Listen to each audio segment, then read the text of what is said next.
मैं भावेश गजपाल, लक्ष्यविद भावेश गजपाल के इस ऑनलाइन प्लेटफॉर्म में आपका पुनः स्वागत करता हूं। आज जो हमारा इंग्लिश का नया टॉपिक होगा वो है लेक्चर नंबर 10, जिसमें आज हम वॉइस का पार्ट 1 देखने वाले हैं। इसके पार्ट 2 में पूरे में एमसीक्यू जितने भी व्यापम और पीएससी में आए हुए हैं ओल्ड एग्जाम्स में वो पूरा कराऊंगा। ठीक है, पहले हम थ्योरी पोर्शन को देख लेते हैं, फिर इसके एमसीक्यू पोर्शन को भी बारी बारी से अध्ययन करेंगे। 2 पार्ट में बनेगा वॉइस। ठीक है, वॉइस जानने से पहले आपको टेंस पढ़ना पड़ेगा। ठीक है, तो जब तक आपको टेंस के रूल्स याद नहीं है, ठीक है, तब तक आपका वॉइस नहीं बनने वाला, ये आप समझ लीजिए। यदि आप चैनल पे नए हैं तो चैनल को सब्सक्राइब जरूर करें, बाजू में बेल आइकन को प्रेस करके उसे ऑन मोड पे रखें। इसके अलावा आप मेरे Telegram channel Lakshyavid Bhavesh Gajpal search करके वहां जुड़ सकते हैं। यदि आप इंग्लिश की क्लासेस भी ज्वाइन करना चाहते हैं तो दिए गए नंबर पर व्हाट्सएप करके मुझे आप संपर्क कर सकते हैं। ठीक है, वहां पर व्यापम की पीएससी की मैं इंग्लिश की क्लासेस आपको उपलब्ध कराऊंगा। चलिए, पीएससी कहने का मतलब जो स्पेशल एग्जाम होते हैं जिसमें पर्टिकुलर इंग्लिश पूछा जाता है उसके लिए बता रहा हूं। सीजीपीएससी प्री में नहीं आता है ना। चलिए बात करते हैं। जब वाक्य का जो सब्जेक्ट है ना, वर्ब के पहले सब्जेक्ट के रूप में ही के स्थान पर प्रयोग होता है। मतलब कोई सेंटेंस है उसमें वर्ब के पहले, क्रिया के पहले सब्जेक्ट अपने सब्जेक्ट के स्थान पर है, तब वो एक्टिव फॉर्म कहलाता है, एक्टिव वॉइस कहलाता है। ये टेंस का फॉर्म है। जो टेंस का रूल होता है ना, उसी के पैटर्न में ये लिखा होता है। ठीक है, चलिए इसी को हम देख लेते हैं एग्जाम्पल के रूप में। Raj killed a lion, Raj killed a lion. और जब वाक्य का जो सब्जेक्ट है वर्ब के बाद ऑब्जेक्ट के स्थान पर किया जाता है या रख दिया जाता है तो उसे हम पैसिव फॉर्म कहते हैं। तो क्या बोलते हैं? पैसिव वॉइस कहा जाता है। तो एक्टिव से पैसिव बनाना पड़ता है। For example, a lion was killed by Raj. बिना सहायक क्रिया के, बिना हेल्पिंग वर्ब के वॉइस नहीं बनता। वर्ब का, मेन वर्ब का हमेशा थर्ड फॉर्म यूज होता है। ठीक है, सब्जेक्ट को ऑब्जेक्ट, ऑब्जेक्ट को सब्जेक्ट बनाना पड़ता है। ठीक है, अ लायन जो पहले ऑब्जेक्ट था वो सब्जेक्ट के स्थान पर आ गया, राज पहले सब्जेक्ट था वो ऑब्जेक्ट के स्थान पे आ गया, है ना। स्थान के साथ साथ सब्जेक्टिव फॉर्म और ऑब्जेक्टिव फॉर्म, उसके फॉर्म भी चेंज होते हैं। जैसे कि आई सब्जेक्ट के स्थान पर है तो आई लिखाएगा।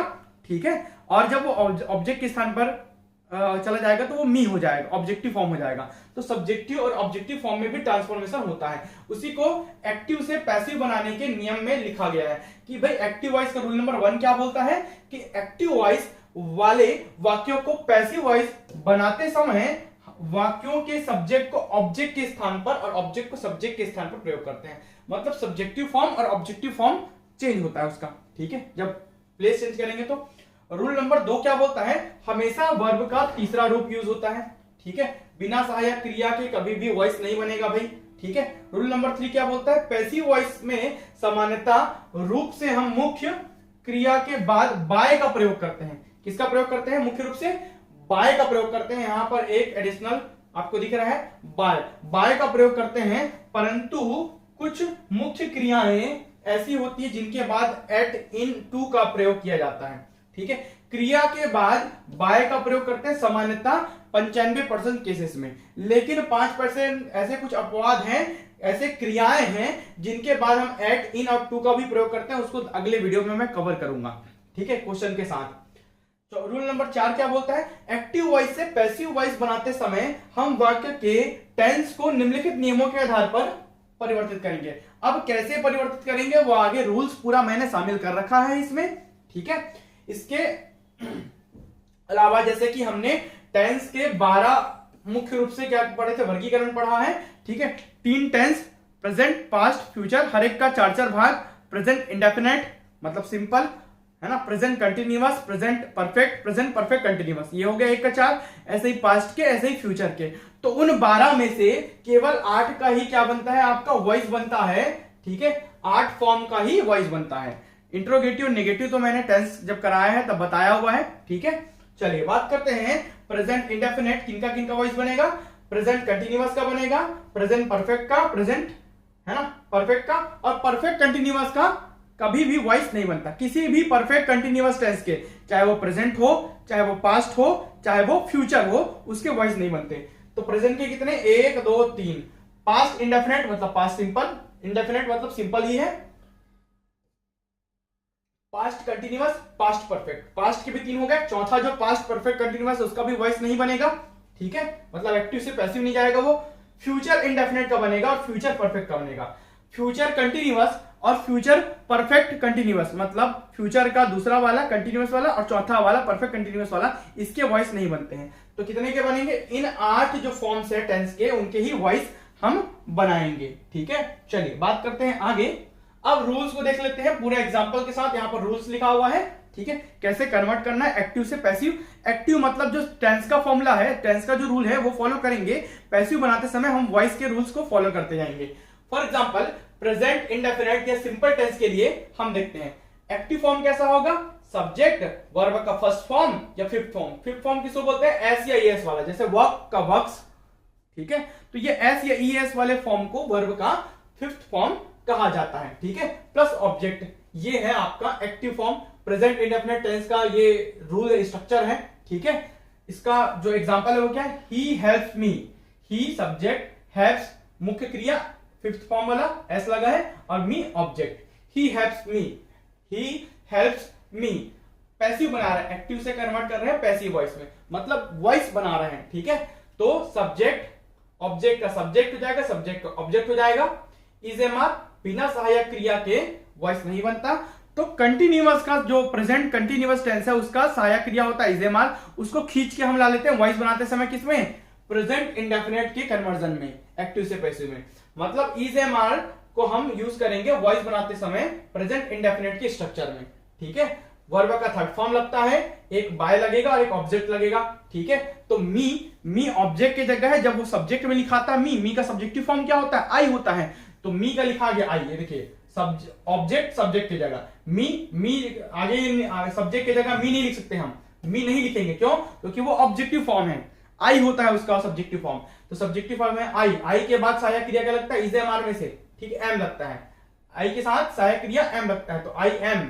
ठीक है, उसके बाद वर्ब का थर्ड फॉर्म हेल्प्स, हेल्प का थर्ड फॉर्म क्या है? हेल्प्ड, ईडी, है ना। तो वर्ब का थर्ड फॉर्म, उसके बाद एक बाय, उसके बाद ही का ऑब्जेक्टिव फॉर्म क्या है? हिम। ही का हिम, सी का हर, इट का इट।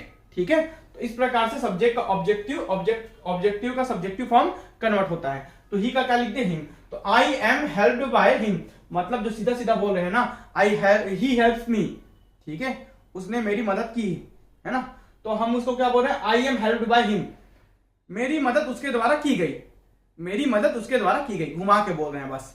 ठीक है, तो वही क्या है? एक्टिव से पैसिव में। समझ आ रहा है? चलिए बात करते हैं, मतलब इनडायरेक्ट फॉर्म में बोल रहे हैं प्रेजेंट कंटिन्यूअस टेंस के बारे में। तो प्रेजेंट कंटिन्यूअस टेंस का जो स्ट्रक्चर होता है, एक्टिव फॉर्म का स्ट्रक्चर है, टेंस का स्ट्रक्चर है। एक्टिव वॉइस मतलब टेंस का structure, subject is am are सहायक क्रिया, वर्ब का फर्स्ट फॉर्म में आईएनजी, वर्ब के फर्स्ट फॉर्म में आईएनजी को वर्ब का फोर्थ फॉर्म कहते हैं। वर्ब के फोर्थ फॉर्म का तात्पर्य है वर्ब के फर्स्ट फॉर्म में आईएनजी लगाना, प्लस ऑब्जेक्ट। ठीक है, टेंस का स्ट्रक्चर प्रेजेंट कंटिन्यूअस, इसका एक्टिव से पैसिव कन्वर्ट करेंगे। तो कन्वर्ट कैसे करेंगे? Subject is being, am being या are being, is am are के साथ लगाना है बिंग। ये वर्ब के फोर्थ फॉर्म है ना, आईएनजी जिसमें लगता है, उस आईएनजी को कहीं ना कहीं तो सेटल करना है, तो बिंग लगाकर सेटल करते हैं। क्या लगाकर? बिंग लगाकर। तो इज एम आर में हम लगाते हैं बिंग, वर्ब का थर्ड फॉर्म बाय, फिर ऑब्जेक्ट। ठीक है, आईएनजी वाले की जगह बिंग लगाते हैं, याद रखेंगे। ठीक है, तो जैसे कि he is doing this work, कैसे पता चला? वर्ब का फोर्थ फॉर्म है और इज एम आर लगा है, मतलब ये प्रेजेंट कंटिन्यूअस में है। कन्वर्ट करना है दिस वर्क, ये आ जाएगा सामने, ऑब्जेक्ट का सब्जेक्ट, दिस वर्ग का सब्जेक्टिव ऑब्जेक्टिव फॉर्म सेम होता है। ठीक है, दिस वर्ग के साथ इज लगेगा, सिंगुलर है इसलिए इज, प्लूरल रहता सब्जेक्ट तो आर लग जाता, है ना। तो दिस वर्क इज के साथ क्या लगेगा? बिंग, आईएनजी है ना, डूइंग का आईएनजी को हटाने के लिए हम एडजस्ट करते हैं बिंग को। तो डू का third form do, did, done. तो डन आ गया वर्ब का थर्ड फॉर्म, फिर बाय, फिर ऑब्जेक्ट। ऑब्जेक्टिव फॉर्म क्या है? ही का हिम। ही का क्या होता है भाई? हिम होता है। इस प्रकार से ये कन्वर्ट हो गया किसमें? एक्टिव से पैसिव में। आई होप आपको ये समझ आ रहा होगा। धीरे धीरे से ऐसे ही देखते जाएंगे, अपवाद भी बताऊंगा, एक्सेप्शन भी बताऊंगा, पूरा कंप्लीट कराऊंगा आपको, वॉइस एकदम पानी की तरह क्लियर हो जाएगा। बात करते हैं प्रेजेंट परफेक्ट टेंस के बारे में। एक्टिव फॉर्म मतलब टेंस का फॉर्म क्या? Subject has, have plus verb का थर्ड फॉर्म, वर्ब का थर्ड फॉर्म प्लस ऑब्जेक्ट। बिना वर्ब के थर्ड फॉर्म के परफेक्ट टेंस नहीं बनता। फर्स्ट गलती से दिखा गया, वो वर्ब का थर्ड फॉर्म आएगा। सब्जेक्ट हैज, हैव, वर्ब का थर्ड फॉर्म प्लस ऑब्जेक्ट। ठीक है, जैसे कि सब्जेक्ट ही के साथ हैज लगा, है ना। Done this work, do did done, verb का थर्ड फॉर्म दिस वर्क। तो ये सब्जेक्ट का ऑब्जेक्ट, ऑब्जेक्ट का सब्जेक्ट हो जाएगा। मतलब सब्जेक्ट पैसिव बनाते समय कैसे करेंगे, सब्जेक्ट हैज और हैव के साथ लग जाता है बिन। क्या लग जाता है, बिन। परफेक्ट कंटिन्यूअस में लगता है आपका बिन, उस बिन को ये ले लिया, has have been plus verb का थर्ड फॉर्म परफेक्ट टेंस के लिए, है ना, plus by plus object. This work, this work, this work singular है, सिंगुलर के साथ हैज लगेगा, प्लूरल के साथ और जो फर्स्ट पर्सन का जैसे आई है उसके साथ आपका हैव लगेगा, वी के साथ हैव लगेगा। वी क्या है, फर्स्ट पर्सन का प्लूरल है, ठीक है। दे के साथ हैव लगेगा, थर्ड पर्सन का प्लूरल है, ठीक है। ही के साथ हैज लग रहा है, थर्ड पर्सन का सिंगुलर है, ही सी इट और नेम, ठीक है। इनके साथ सभी के साथ हैज लगता है। दिस वर्क सिंगुलर है इसलिए इसके साथ हैज लगा, है ना। हैज के साथ क्या लगेगा, बिन। क्या लगाना है, been. Has been done by him, done by him, he का हिम हो जाएगा। ही सब्जेक्ट की जगह इसका ऑब्जेक्ट हो जाएगा क्या, हिम। समझ आ रहा है, ठीक है। चलिए बात करते हैं पास्ट इंडेफिनेट टेंस के बारे में, पास्ट टेंस के बारे में। तो सबसे यूनिक स्ट्रक्चर है इसका, वर्ब का सेकंड फॉर्म केवल और केवल इसी में यूज किया जाता है, सब्जेक्ट वर्ब का second form plus object. He wrote a letter, write wrote written, ठीक है। तो रोट अ लेटर वर्ब का सेकंड फॉर्म अ लेटर, ठीक है। पैसिव बना रहे हैं इसका तो क्या हो जाएगा, सब्जेक्ट का ऑब्जेक्ट, ऑब्जेक्ट का सब्जेक्ट, ठीक है। वॉज वर्ब, वॉज वर्ब जो है पास्ट कंटिन्यूअस के हेल्पिंग वर्ब के रूप में यूज होता है टेंस में, लेकिन वॉइस बनाते समय हम उसको वहां से ग्रैब करके ला लेते हैं पास्ट इंडेफिनिट में। समझ आ रहा है, वॉइस बनाते समय ये ऊपर आ जाएगा इसका हेल्पिंग वर्ब वॉज वर्ब, क्योंकि बिना हेल्पिंग वर्ब के वॉइस नहीं बनता है, ठीक है। सब्जेक्ट वॉज वर्ब, वर्ब का third form by object. A letter, a letter क्या है, सिंगुलर है, सिंगुलर के साथ क्या लगेगा, वॉज। अब प्लूरल के साथ क्या लगेगा, वर। तो a letter was, write wrote written, तो रिटर्न क्या है, वर्ब का थर्ड फॉर्म। बाय एक एजेंट लगाएंगे और ही का हो जाएगा him. A letter was written by him, ठीक है। समझ आ रहा है, चलिए ये 4 कंप्लीट हो गया, 4 और हैं। वो 4 कौन कौन से हैं, past continuous tense.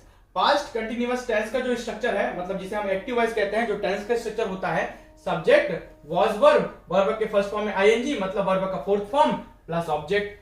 He was doing this work, ING लगा है और वॉज लगा है, मतलब समझ जाना किसमें है, पास्ट कंटिन्यूअस में है, ठीक है।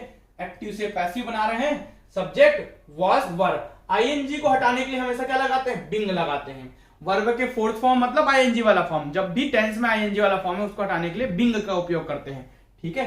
तो वॉज बिंग या वर बिंग, जैसे कि उसमें इज एम आर यूज किए थे हम लोग, इसके साथ बिंग यूज किए हैं, वैसे ही पास्ट कंटिन्यूअस में वॉज वर्ब के साथ बिंग यूज करेंगे। वर्ब का थर्ड फॉर्म हमेशा वॉइस में वर्ब का थर्ड फॉर्म होता है, पैसिव में बाय और ऑब्जेक्ट, ठीक है। तो दिस वर्क ये सिंगुलर है इसलिए इसके साथ वॉज लगेगा। प्लूरल रहता THESE दीज रहता तो वहां पर वर लग जाता क्योंकि वो बहुवचन हो जाता, ठीक है।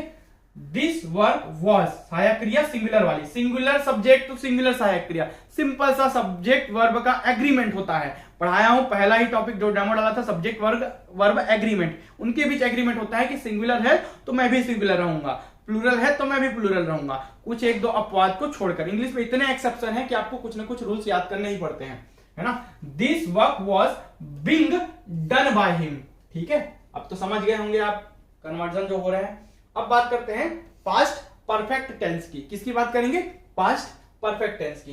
तो एक्टिव वॉइस में क्या होता है, सब्जेक्ट हैड, उसमें हैज और हैव, इसमें हैड, इसके पास तो कोई चारा नहीं है चुनने के लिए, सभी सब्जेक्ट के साथ हैड लगता है। वर्ब का थर्ड फॉर्म प्लस ऑब्जेक्ट, बिना वर्ब के थर्ड फॉर्म के वो परफेक्ट टेंस नहीं बनता है। ही हैड हेल्प्ड मी, ठीक है, पैसिव बना रहे हैं, सब्जेक्ट हैड और हैव के साथ, जैसे हैज हैव के साथ बिन लगा था वैसे ही हैड के साथ यहां पर बिन का प्रयोग होगा। वर्ब का थर्ड फॉर्म बाय ऑब्जेक्ट, मी का आई ऑब्जेक्टिव का सब्जेक्टिव फॉर्म, हैड ही लगेगा के साथ बिन लगा दिए क्योंकि परफेक्ट टेंस है, परफेक्ट टेंस में बिन, कंटिन्यूअस में बिंग, याद कर लीजिए। हेल्प्ड वर्ब का थर्ड फॉर्म बाय ही का हिम हो जाएगा, ठीक है, बढ़िया वॉइस। चलिए बात करते हैं आगे फ्यूचर इंडेफिनिट टेंस के बारे में। तो फ्यूचर सिंपल जिसको बोलते हैं या इंडेफिनिट बोलते हैं। एक्टिव वॉइस में क्या होता है, टेंस का फॉर्म है एक्टिव वॉइस, सब्जेक्ट विल या शैल लगता है, वर्ब का फर्स्ट फॉर्म प्लस ऑब्जेक्ट। शैल किसके साथ शैल यूज करेंगे हम, आई शैल, आई और वी के साथ, बाकी अदर के जितने भी साथ होते हैं ना उनके साथ विल प्रयोग करते हैं। आजकल क्या है, मॉडर्न इंग्लिश में सभी के साथ हम विल का प्रयोग कर देते हैं, शैल और विल को अलग से नहीं देखते हैं, याद रखेंगे। ठीक है, वैसे आई और वी के साथ शैल है, बाकी साथ विल है। ठीक है, चलिए, he will do this work, third person का सिंगुलर है, ही थर्ड पर्सन है और सिंगुलर है, तो सिंगुलर प्रोनाउन है ही, तो उसके साथ क्या लगा, विल लगा है। ठीक है, तो he will do this work, do verb का फर्स्ट फॉर्म, दिस वर्क। ठीक है, पैसिव बनाते समय क्या करेंगे, ऑब्जेक्ट को सब्जेक्ट, सब्जेक्ट को ऑब्जेक्ट। ठीक है, शैल और विल के साथ बी लगेगा, शैल बी, विल बी। बिन और बिंग वाला तो देख लिए। अब फ्यूचर टेंस में जो बी यूज होता है, जो कंटिन्यूअस के स्ट्रक्चर में रहता है, उसको खींच के ऊपर ला लेता है। ये कंटिन्यूअस के स्ट्रक्चर में रहता है बी, तो उसको खींच के ऊपर ला लिया, shall be, will be, verb का third form by object. Continuous का वॉइस नहीं बनता है, इसलिए यहां पर यूज हो गया शैल बी और विल बी। तो दिस वर्क सिंगुलर है, विल बी सिंगुलर के साथ, डन बाय हिम, सिंपल सा स्ट्रक्चर। ठीक है, ऐसे ही हम देखते हैं फ्यूचर परफेक्ट टेंस के बारे में। ठीक है, परफेक्ट मतलब वर्ब का थर्ड फॉर्म तो लगना है, एक्टिव वॉइस मतलब टेंस का form, subject shell will plus have, shell will के साथ क्या लगेगा, हैव लगेगा, तो हैव लग रहा है तो क्या हो जाएगा, perfect tense, shall have, will have. ठीक है, परफेक्ट टेंस। उसके बाद पैसिव बनाते समय ऑब्जेक्ट का सब्जेक्ट, सब्जेक्ट का object, objective form, shall have, will have तो है, इसके साथ बीन यूज हो जाएगा, shall have been, will have been, be been, be been. हर परफेक्ट टेंस में बीन लगा है, उसके भी परफेक्ट टेंस में प्रेजेंट में भी बीन लगा था, तो फ्यूचर में भी बीन का उपयोग होगा। शैल हैव, विल हैव के साथ बीन, वर्ब का third form by object. This work आ गया सामने, सिंगुलर के साथ विल, हैव बीन लग गया यहां पर, डू डिड डन, वर्ब का थर्ड फॉर्म ऑलरेडी है, बाय आई का मी हो जाएगा, क्या हो जाएगा, मी हो जाएगा, आई के साथ लगा है शेल। ठीक है, और दिस वर्क के साथ सिंगुलर के साथ लगा है विल। ठीक है, तो इस प्रकार से फ्यूचर परफेक्ट टेंस का भी स्ट्रक्चर कन्वर्ट हो जाएगा। अगर आपको मुख्य टेंस आते हैं ना, तो उसका इंट्रोगेटिव और निगेटिव ऐसे बना सकते हो। निगेटिव करने के लिए क्या, नॉट लगाना है, इंट्रोगेटिव करने के लिए क्या, सहायक क्रिया को, हेल्पिंग वर्ब को सामने ला देना है, वो प्रश्नवाचक बन गया। इंट्रोगेटिव निगेटिव साथ में करना है तो सहायक क्रिया को सामने लाना है, फिर सब्जेक्ट और सब्जेक्ट के बाद नॉट लगा देना है। ठीक है, WH फॉर्म करना है तो WH form, which, why, when, है ना, हाउ, ये सब WH फॉर्म उनको सामने रखना है, उसके बाद सहायक क्रिया, उसके बाद सब्जेक्ट, फिर अदर सेम चीज। तो ये सब स्ट्रक्चर तो इंट्रोगेटिव निगेटिव और WH फॉर्म आपको ऐसे ही बनेंगे। अगर आपको मेन स्ट्रक्चर याद है तो मेन स्ट्रक्चर आपको याद रहना चाहिए। इसके पहले वाले क्लास में, टेंस के क्लास में मैंने पूरा बताया है कैसे बनाते हैं। ठीक है, चलिए बात करते हैं आगे। अब हम देखते हैं कुछ विशेष प्रकार की जिसका वॉइस अलग से बनता है। तो सहायक क्रिया के रूप में can, could, will, would, shall, should, ठीक है, और डेयर का प्रयोग। जब इनका प्रयोग होता है सहायक क्रिया के रूप में, तो उनका एक्टिव से पैसिव फॉर्म कैसे बनता है। अगर कोई active voice subject modal verbs जैसे कैन, कुड, विल, वुड, इनको क्या बोलते हैं, मॉडल ऑक्सिलरी वर्ब। ठीक है, मॉडल सहायक क्रिया है, तो मॉडल वर्ब्स प्लस वर्ब का फर्स्ट फॉर्म प्लस ऑब्जेक्ट के फॉर्म में हो, क्योंकि मॉडल ऑक्सिलरीज के साथ वर्ब का हमेशा फर्स्ट फॉर्म यूज होता है, तो उसका हम एक्टिव से पैसिव कैसे बनाएंगे। जैसे कि लिखा है he can, modal verb, do this work, verb का first form this work. Passive बनाते समय subject modal verb plus be का उपयोग करते हैं, एजेंट। ठीक है, क्या आ जाएगा, बी आ जाएगा, फिर वर्ब का थर्ड फॉर्म बाय एक एजेंट, ऑब्जेक्ट सेम है। वर्ब का थर्ड फॉर्म बाय और ऑब्जेक्ट तो रहना ही है सब में, बाकी सब्जेक्ट, मॉडल वर्ब और उसके बाद लग जाएगा बी।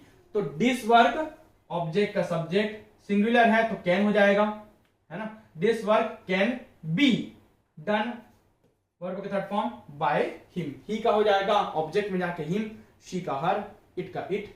ठीक है, इसी प्रकार अगर कोई सेंटेंस जो है देयर से चालू होता है, जैसे कि ये लिखा है देयर का प्रयोग, तो अगर कोई एक्टिव वॉइस देयर से चालू होता है, देयर, हेल्पिंग वर्ब, HV लिखा है मतलब हेल्पिंग वर्ब, सहायक क्रिया, फिर नाउन, फिर टू, फिर वर्ब का फर्स्ट फॉर्म के रूप में है, मतलब there is helping verb, noun, a work, work एक नाउन है, टू, डू वर्ब का फर्स्ट फॉर्म है, इस फॉर्म में है, तो उसका हम पैसिव कैसे बनाते हैं। उसका पैसिव बनाते समय देयर वही हेल्पिंग वर्ब देयर के साथ वाला, मतलब ऑब्जेक्ट का सब्जेक्ट, सब्जेक्ट ऑब्जेक्ट तो नहीं होता है इसमें, सीधा सीधा देयर लगेगा और हेल्पिंग वर्ब नाउन टू के साथ लग जाएगा बी। ये देखिए जैसे यहां पर बी यूज हो है ना, वैसे यहां पर भी यूज होगा और सीधा सीधा वर्ब का थर्ड फॉर्म। तो this is sorry there is a work to be done, to be done, to be उसके बाद do did done, to do है तो टू बी डन हो जाएगा, सिंपल सा वॉइस है। ठीक है, अब एक और नया टाइप का, किसी काम को करने के लिए वाक्य के सब्जेक्ट पर कोई दबाव पड़ रहा हो तो डायरेक्ट हम टू लगाकर वर्ब का फर्स्ट फॉर्म यूज करते थे। टेंस में बताया हूं, टेंस पढ़ाते समय शॉर्टकट तरीका बताया था जो हम बोलचाल के लिए मतलब स्पोकन इंग्लिश में यूज करते हैं, तो वो यही वाला है। अगर सब्जेक्ट पर कोई दबाव पड़े किसी कार्य को करने के लिए तब उसका एक्टिव से पैसिव कैसे बनता है, तो present tense verb to have मुख्य रूप से ये होते हैं। ठीक है, जैसे कि सब्जेक्ट हैज हैव, फिर टू लगा लो, वर्ब का फर्स्ट फॉर्म, फिर ऑब्जेक्ट, ये बताया हूं शॉर्टकट। ठीक है, इस प्रकार से स्पोकन इंग्लिश भी यूज करते हैं। Subject has have to plus verb का first form plus object, I have to do this work, तो इसे एक्टिव से पैसिव कर लेते हैं। ऑब्जेक्ट का सब्जेक्ट, सब्जेक्ट का ऑब्जेक्ट, वैसे ही होगा। हैज हैव रहेगा, टू जब भी लगता है ना चुपचाप बी उठा लेना, टू जब भी लगता है टू के साथ बी लगता है ना, यहाँ पर मॉडल वर्ब के साथ बी लगता है, टू के साथ बी लगता है, तो टू जैसे ही लगा है तो वहां पर बी यूज हो जाएगा, टू बी। वर्ब का थर्ड फॉर्म और बाय और ऑब्जेक्ट, सिंपल सा वही फंडा है। तो दिस वर्ब को सामने ला लिए, ठीक है, has have, this verb singular है इसलिए हैज लगेगा, प्लूरल रहता और आई रहता तो हैव लगता। ठीक है, हैज लगेगा, to be done by him, to के साथ भी आ जाएगा। ठीक है, तो ये सब्जेक्ट पर कर रहा है कि ये काम इसी को अर्ता को करना, आई को करना है, मतलब कोई कार्य का दबाव सब्जेक्ट पर पड़ रहा है, ये जो है टू डू, टू डू। ठीक है, तो आप समझ जाइएगा कि ये वाला टेंस का फॉर्म है जो मैंने पिछले टेंस के क्लास में पढ़ा रखा है। तब उस समय हम टू के साथ बी लगाकर वर्ब का थर्ड फॉर्म लगाकर उसे वॉइस बना देंगे। ठीक है, पैसिव बना देंगे। एक्टिव फॉर्म ये प्रेजेंट के लिए, ये पास्ट के लिए और ये फ्यूचर के लिए। पास्ट में अगर कोई दबाव सब्जेक्ट पर पड़ रहा है तो उसके लिए हैज और हैव की जगह हैड लगेगा, और फ्यूचर में कभी भी पड़ रहा है तो विल हैव और शैल हैव लगेगा। बाकी स्ट्रक्चर सेम है, देखिए सब्जेक्ट हैड, टू वर्ब का first form object, to verb का first form object, to verb का फर्स्ट फॉर्म ऑब्जेक्ट। तो ये इसके एक्टिव, इसके एक्टिव और इसके एक्टिव में कॉमन क्या है, बस हेल्पिंग वर्ब चेंज हो रहा है, ये प्रेजेंट का, ये पास्ट का, ये फ्यूचर का। इसका जब एक्टिव से पैसिव बनाएंगे तो सब्जेक्ट हैड के साथ टू भी लगेगा, बस केवल टू भी लगाना है। इसका जब एक्टिव से पैसिव बनाएंगे तो यहां पर टू भी लगेगा केवल, टू बी के बाद वर्ब का third form by object, verb का थर्ड फॉर्म बाय ऑब्जेक्ट, ये तो सेम कॉमन रहना ही है। जैसे कि दिस वर्क हैड, सिंगुलर के लिए हैड, प्लूरल के लिए हैव, सॉरी प्लूरल के लिए भी हैड, क्योंकि पास्ट टेंस में तो कोई ऑप्शन ही नहीं है, हैड ही लगता है। This work had to be done by me, वैसे ही this work will have to be, this work के साथ विल हैव लगेगा, विल के साथ have, will have, shall have. ठीक है, to be done by me, simple सा स्ट्रक्चर है। ठीक है, आई होप ये आपको पूरा समझ आ रहा होगा। चलिए अब हम देखते हैं कुछ और अन्य। जब क्रिया का होना वाक्य के सब्जेक्ट की इच्छा पर निर्भर करता हो, इस प्रकार के सब्जेक्ट की जब इच्छा हो रही हो तब उसके दो स्ट्रक्चर मैंने आपको टेंस पढ़ाते समय एक्सेप्शन के रूप में बताया था। ठीक है, तो उसमें बताया था प्रेजेंट का और पास्ट का, तो वही दो स्ट्रक्चर इसमें लगे हैं, देख पा रहे हैं आप। सब्जेक्ट इज एमआर, फिर टू वर्ब का फर्स्ट फॉर्म फिर ऑब्जेक्ट, ये टू वर्ब का फर्स्ट फॉर्म प्लस ऑब्जेक्ट इसमें भी है। यहां पर दबाव सब्जेक्ट पर पड़ रहा है, यहां पर इच्छा सब्जेक्ट के ऊपर निर्भर करती है, तब हम इज एमआर लगाकर टू वर्ब का फर्स्ट फॉर्म ऑब्जेक्ट बनाकर हम टेंस का फॉर्म लिखते हैं, एक्टिव वॉइस मतलब टेंस का फॉर्म। इसमें भी क्या होता है, पास्ट वाले में यहां पर वाज वर्ब फिर टू लगाकर वर्ब का फर्स्ट फॉर्म प्लस ऑब्जेक्ट लिखते हैं। ठीक है, इसका जब एक्टिव से पैसिव बनाते हैं, ऑब्जेक्टिव सब्जेक्टिव, सब्जेक्टिव का ऑब्जेक्टिव फॉर्म, इज एमआर तो लगेगा, जैसे ही टू दिखे टू बी लगाना है, आंख बंद करके टू बी लगाओ, एक ही टाइप का स्ट्रक्चर है, याद करना है, ऐसे ही याद होगा। वर्ब का थर्ड फॉर्म बाय फिर ऑब्जेक्ट, सेम इसमें वाज वर्ब टू बी लगाओ, वर्ब का थर्ड फॉर्म बाय ऑब्जेक्ट, बिना वर्ब के थर्ड फॉर्म बाय के पैसिव वॉइस नहीं बनेगा।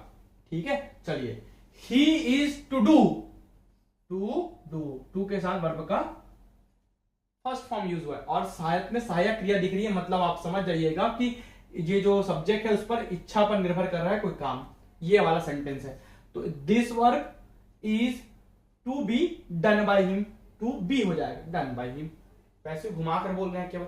वैसे इसमें was to do this work was to be done by him, simple सा फंडा है, ज्यादा कुछ नहीं है। स्ट्रक्चर देखिए ऐसे याद होगा। और आगे एग्जांपल्स कराऊंगा, आगे पूरे प्रश्न कराऊंगा जो व्यापम और पेशी में आए हुए हैं, ठीक है। अगले पार्ट में पैसिव ऑफ सेंटेंस टाइप से पैसिव ऑफ सेंटेंसेस के बारे में बताऊंगा। तो पहला वाला है अपना इंट्रोगेटिव सेंटेंसेस के रूल। एक्टिव वॉइस अगर किस फॉर्म में हो, इंट्रोगेटिव सेंटेंसेस डू डज या डिड से प्रारंभ होता हो, मतलब डू डज किसके लिए, प्रेजेंट टेंस के लिए, डिड पास्ट के लिए, इससे प्रारंभ होता हो।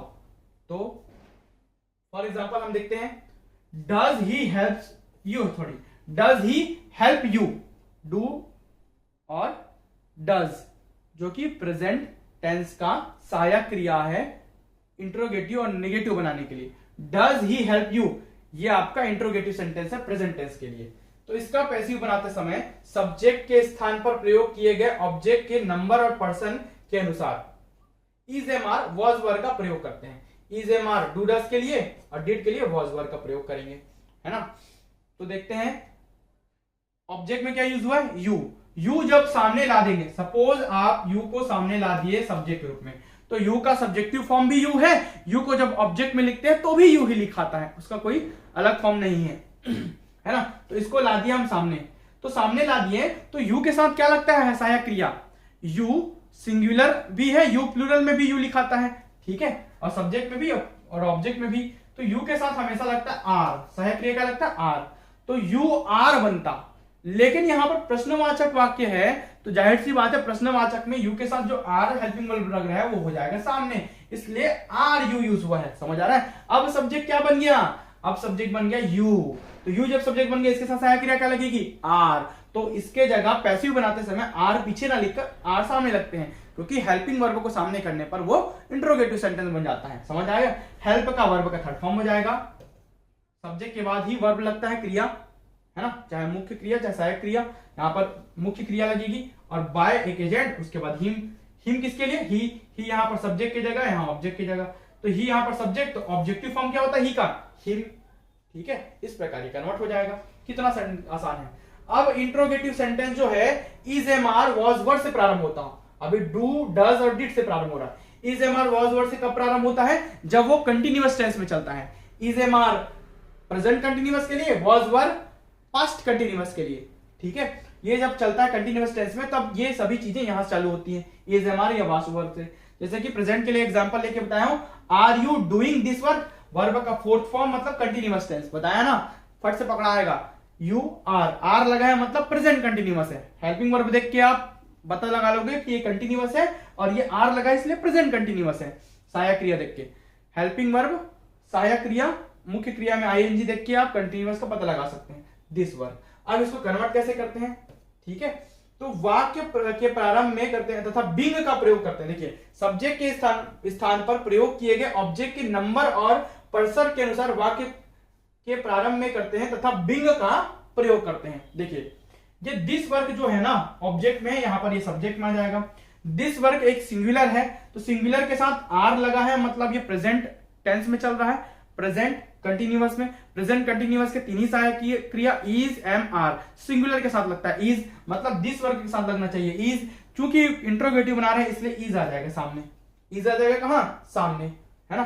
तो इज फिर subject this work being, ING को हटाने के लिए बिंग लगाते हैं, बताया ही था। तो आईएनजी फॉर्म को हटाने के लिए बिंग लगाते हैं क्योंकि अगले में हमको वर्ब का थर्ड फॉर्म लेना है, वर्ब का फोर्थ फॉर्म नहीं लेना है। तो ये टेंस के फॉर्म से आईएनजी को हटाने के लिए, एडजस्ट करने के लिए बिंग का उपयोग किए यहां पर, और डू डिड डन वर्ब का थर्ड फॉर्म यूज किए, फिर बाय, और यू का ऑब्जेक्ट में भी यू लिखा था, सब्जेक्टिव फॉर्म भी यू ही है। इस प्रकार ये बन गया, ठीक है। चलिए इसी का इंट्रोगेटिव के कुछ और रूल देख लेते हैं। जब हैज हैव और हैड हो, हैज हैव कब होता है और हैड कब होता है, परफेक्ट टेंस में। हैज हैव प्रेजेंट परफेक्ट के लिए, हैड पास्ट परफेक्ट के लिए। तो एक एग्जांपल लेते हैं एक्टिव फॉर्म, ठीक है। हैज सामने लगा मतलब ये प्रेजेंट परफेक्ट है, ठीक है। हैज ही के साथ हैज लगता है, हैज सामने आ गया मतलब इंट्रोगेटिव सेंटेंस है। हैड वर्ब का थर्ड फॉर्म यू, तो ये क्या हो जाएगा, इसका कैसे बदलेंगे, यू का यू आ जाएगा, यू के साथ क्या लगेगा, हैव लगता है, यू के साथ क्या लगता है, हैव, आई के साथ हैव, ठीक है। यू एक सिंगुलर भी है, प्लूरल भी, उसके साथ हैव लगता है। तो हैव यू बीन, तो इसको एडजस्ट करने के लिए हम क्या लगाते हैं, बीन का प्रयोग करते हैं। परफेक्ट टेंस में बीन का प्रयोग करते हैं, वॉइस में आपको बताया हूं। आईएनजी वाले में बीन का प्रयोग करेंगे, परफेक्ट में बीन का प्रयोग करेंगे। तो you have been helped by him, you have been helped by him, simple सा सेंटेंस। अगला, जब shall, will, can, could, should इत्यादि का प्रयोग करें, ठीक है। जैसे can he do this work, प्रश्नवाचक ऐसे बने, shall, will, can, could, should. तो इसका पैसिव कैसे बनाएंगे, तो सब्जेक्ट के स्थान पर प्रयोग किए गए ऑब्जेक्ट के नंबर और पर्सन के अनुसार इन सहायक क्रियाओं का प्रयोग तथा बी का प्रयोग करते हैं। किसका प्रयोग करते हैं, बी का। जैसे कि can he do this work, तो दिस वर्क आ जाएगा सामने, दिस वर्क के साथ हमेशा कैन ही लगेगा। ये मॉडल ऑक्सिलरी वर्ब्स जो है वो चेंज नहीं होते हैं, कैन का कुड वगैरह नहीं होगा, कैन का कैन ही रहेगा। तो कैन हमेशा सामने आ जाएगा क्योंकि ये सहायक क्रिया है, मॉडल ऑक्सिलरी वर्ब्स है, ठीक है। तो ये दिस वर्क के पीछे रहना चाहिए, लेकिन ये इंट्रोगेटिव सेंटेंस है इसलिए आगे आ गया, ठीक है। सहायक क्रिया सामने, कैन दिस वर्क। अब लगाएंगे बी, इन सभी में बी का प्रयोग करेंगे पैसिव बनाते समय। B done by him, verb का थर्ड फॉर्म, एक एजेंट बाय, फिर उसके बाद ऑब्जेक्टिव फॉर्म, सब्जेक्ट में ही है इसलिए यहां पर हिम हो जाएगा, ठीक है।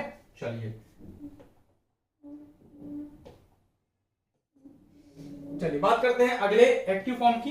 तो इंट्रोगेटिव सेंटेंस अगर WH फॉर्म से चालू हो या हु से प्रारंभ हो, who has done this work, तो इसका पैसिव बनाएंगे कैसे, बाय हुम लिखकर, है ना। बाय हुम प्रयोग वाक्य के प्रारंभ में करते हैं और अन्य शब्दों का प्रयोग ऊपर दिए गए नियमों के आधार पर ही होगा। बाय हुम लगाएंगे और ऊपर दिए जो नियम अभी तक पढ़े उसके द्वारा ही होगा। Who has done this work, तो दिस वर्क आपका है ना, who has done this work, तो दिस वर्क आपका सब्जेक्ट की जगह आ जाएगा, हैज डन दिस वर्क, है ना। ध्यान दीजिएगा आप यहां पर। तो हु के जगह हम लगा लेंगे बाय वूम, क्या लगाएंगे, हु के जगह बाय वूम। पैसिव बनाते समय बाय वूम, हैज सहायक क्रिया, बाय वूम के बाद सहायक क्रिया सामने, सहायक क्रिया WH फॉर्म के बाद सहायक क्रिया इसलिए सामने क्योंकि ये इंट्रोगेटिव सेंटेंस है, ठीक है। By whom has this work been done, has लगा है तो हैज वाला मतलब परफेक्ट टेंस, और परफेक्ट टेंस में हमेशा क्या लगाते हैं, बीन का प्रयोग करते हैं। किसके बाद, सब्जेक्ट के बाद, किसके बाद, सब्जेक्ट के बाद। तो यहां पर ये ऑब्जेक्टिव फॉर्म था, यहां पर सब्जेक्टिव फॉर्म के रूप में क्या आ गया, दिस वर्क आ गया। तो by whom has this work been done, verb का थर्ड फॉर्म। ये परफेक्ट टेंस है, हैज डन लिखा है, आपको दिख रहा है, हैज लिखा है, वर्ब का थर्ड फॉर्म लिखा है, मतलब परफेक्ट टेंस है। WH फॉर्म वाला परफेक्ट टेंस है, तो बाय वूम लगाकर उसे हम इस प्रकार बनाएंगे। इसी प्रकार अंतिम है इंट्रोगेटिव सेंटेंस, यदि वाई, व्हेन और हाउ इत्यादि से प्रारंभ हो तो आप कैसे बनाएंगे, इन सभी से प्रारंभ हो तो इसको बनाते समय देखिए, इन प्रश्न सूचक शब्दों का प्रयोग वाक्य के प्रारंभ में ही करते हैं और अन्य शब्दों का प्रयोग ऊपर दिए गए नियमों के आधार पर, मतलब पुराने जो नियम पढ़े हैं उसी के आधार पर। When did you do this work? Did past tense चल रहा है ना, did you do this work, past क्या चल रहा है, past का इंट्रोगेटिव चल रहा है, past सिंपल का इंट्रोगेटिव, ठीक है। do this work वर्ब का फर्स्ट फॉर्म में मतलब समझ आ गया, पास्ट टेंस में और इंट्रोगेटिव सेंटेंस है, WH फॉर्म वाला है। तो when को when, इन WH फॉर्म को जस्ट तस लिखते हैं, when का when ही रहेगा, ठीक है। इसके बाद सहायक क्रिया सामने आ जाएगी, है ना, सहायक क्रिया सामने आ जाएगी किसके आधार पर, सब्जेक्टिव का फॉर्म के आधार पर। तो ये जो ऑब्जेक्ट है और ये सब्जेक्ट है, ये आ जाएगा सामने। तो यहाँ पर दिस वर्क के साथ सहायक क्रिया लगती है सिंगुलर वाली, है ना। तो ये है पास्ट टेंस में, पास्ट टेंस के लिए सहायक क्रिया है वॉज, और वर सिंगुलर में है वॉज, इसलिए दिस वर्क के बाद लगना चाहिए वॉज, लेकिन सेंटेंस इंट्रोगेटिव है इसलिए आ जाएगा वॉज सामने, WH फॉर्म के बाद वॉज आएगा, है ना, सहायक क्रिया। उसके बाद लगेगा subject, subjective form this work, उसके बाद डू, डिड, डन मुख्य क्रिया का थर्ड फॉर्म, फिर बाय और यू का ऑब्जेक्टिव फॉर्म ही क्या होता है, यू ही होता है, इसलिए you. When was this work done by you, खत्म, ठीक है। तो इस प्रकार के आपके वॉइस के जो एक पार्ट है वो खत्म होते हैं। आई होप ये अच्छे से समझ आ रहा होगा, रटा गया होगा। इसको बार बार देखेंगे तो आपको ऐसे ही पूरा रटा जाएगा। वीडियो में अंत तक बने रहने के लिए बहुत बहुत धन्यवाद। इंग्लिश की क्लासेस पूरी ज्वाइन करना चाहते हैं तो आप दिए गए नंबर पर संपर्क कर सकते हैं। पूरी इंग्लिश की क्लासेस PDF नोट्स के साथ मैं आपको उपलब्ध कराऊंगा। वीडियो में बने रहने के लिए धन्यवाद।